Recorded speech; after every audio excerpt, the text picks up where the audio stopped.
Hello everybody, this is Taylor Garcia. This is for EDL 852, which is Intro to School Administration. I am currently a first grade teacher in Wichita Public Schools, which is USD 259. Some experience that I have with leadership is being on my school leadership team. That includes looking through school data, making revisions to our school plan, our vision, our goals, and making decisions that will be presented to the staff. I am also in charge of our school leadership events team.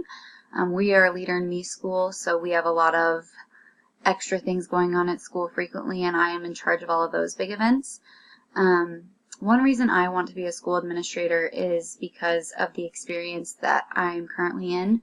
I have a great building administrator who is very supportive and is there for me to help me be the best teacher that I can be, and she has taught me so much, and I feel like I would love to give back to other teachers and share my knowledge with them, and that is why I am pursuing this degree right now with the rest of you.